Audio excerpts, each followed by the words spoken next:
Dime lo que. Captain Zevin here. I'm here to bring the good word. It may not be a chapter this week, but you still got another video coming up. Now, but before you watch that video, hit that like button, comment, subscribe, and without further ado, let's talk predictions. So, there's no chapter this week. Sad face. But we can predict what the next chapter is gonna have, based on what we got in the last chapter. So, let's brainstorm a little bit. Let's see what we can concoct for next week. So we just got some Sanji stuff, some big Sanji stuff, and he's massive power up. Finally caught up to our boy Zoro over here. So that's really good. That's really cool. The wings of the Pirate King, oof, they are looking strongish. Oof. This is great. This is where they needed to be. And let's be honest, after Wano, who messing with them? Come on, who messing with the Monster Trio after Wano? You gotta throw admirals at them. Yes, plural, admirals at them. Like, they are no joke anymore. I mean,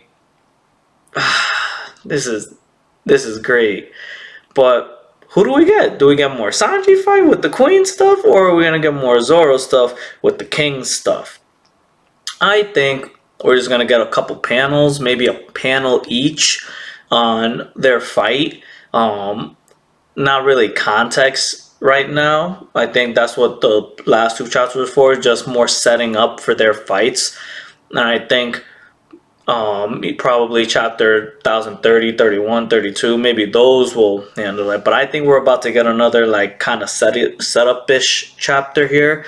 I think what would make more sense is closing off the Battle of the Kages. Like, we got freaking Raizo and, Longhead over there. And, let's see who's the better Kage. I think it's time to close that one out, personally. So I think this would be a good time to just, finish that fight up. We got some CP0 stuff. I mean, I feel like at this point, we always get a little sprinkle of the CP0 stuff, which is always nice, especially after what happened last chapter, like seeing that the world government really on the way to just be like, nah, we'll just take Wano. Like, man, put some skin in the game.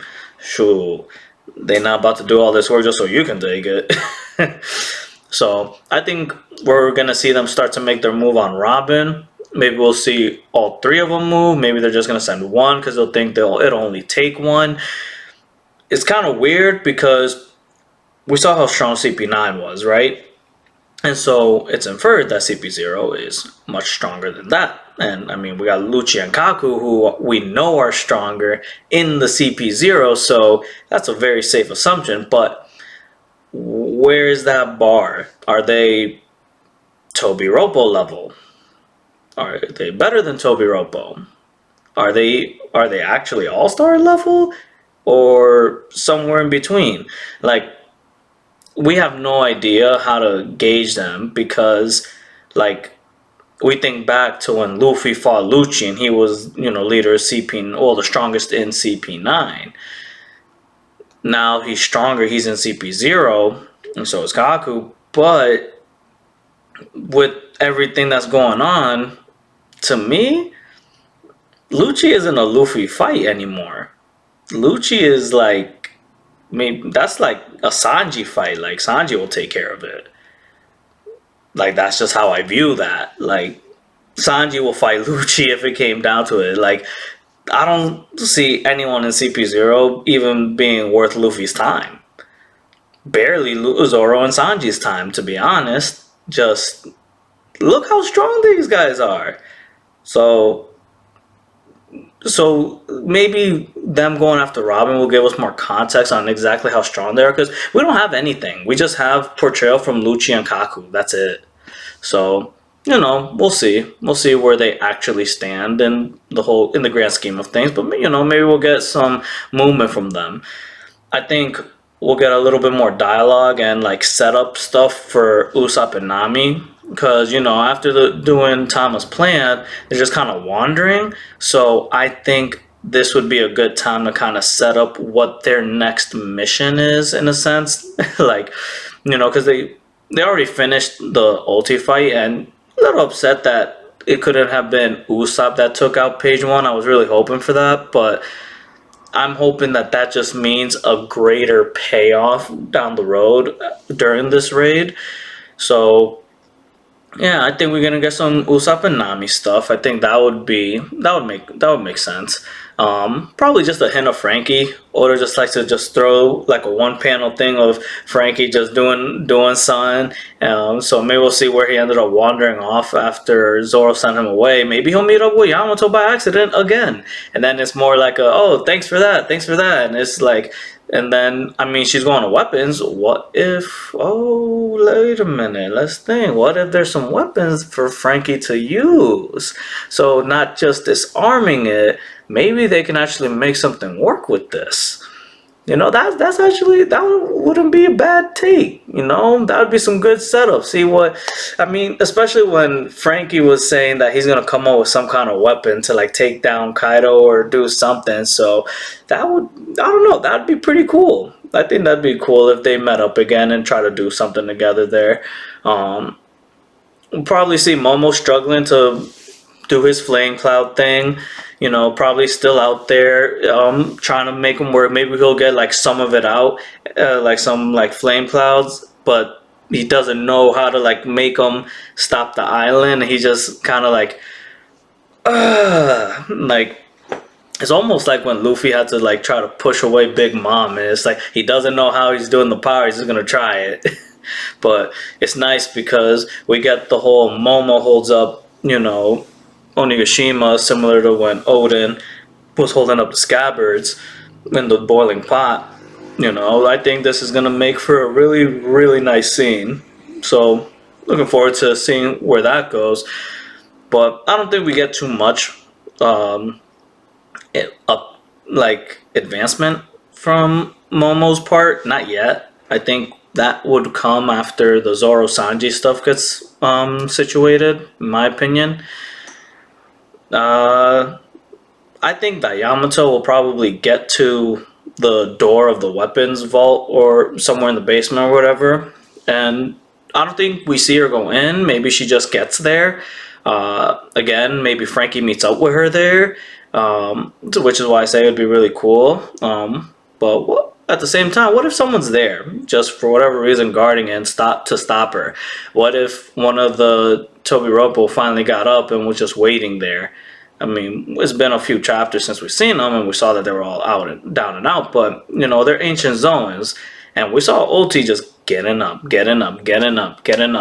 So, let's see. Are they really down and out?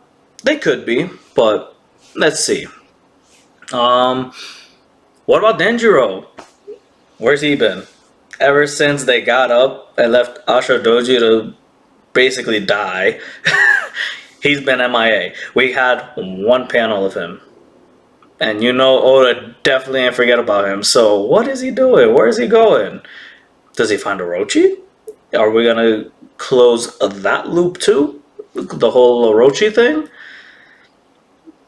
Let's see. Or does Hiyori make an appearance? I feel like she's the one that bandaged up the scabbards. I really think that she's the one that was there. Then you can kind of make the argument, what if that was planned by her and Law? Because, think about it. Isn't that kind of convenient that Law just sent them down? She just happened to be there?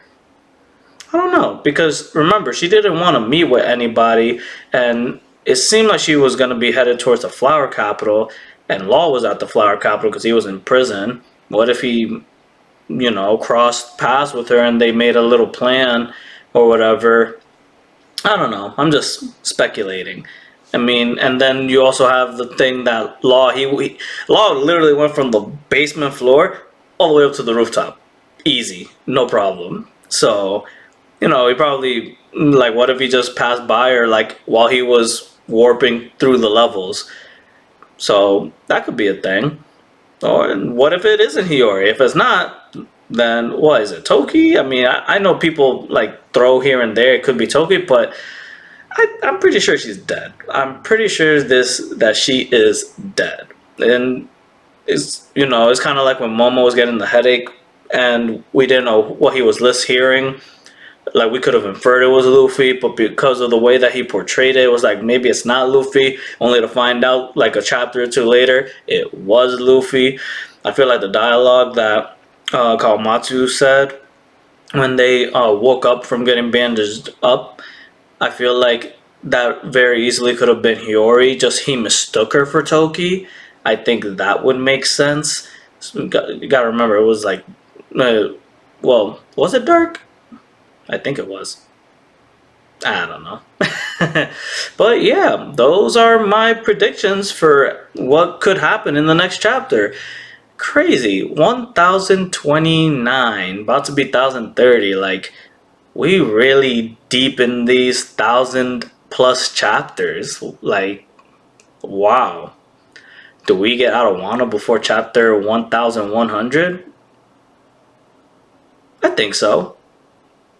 But, whew, what a freaking journey. Wano has taken almost, if it were to end at like chapter 1100, Wano would have been like a fifth of the entire One Piece story.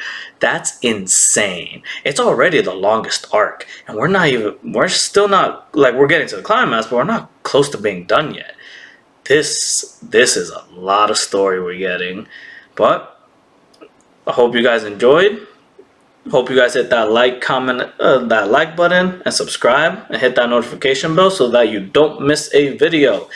And without further ado, Captain Zevin is out.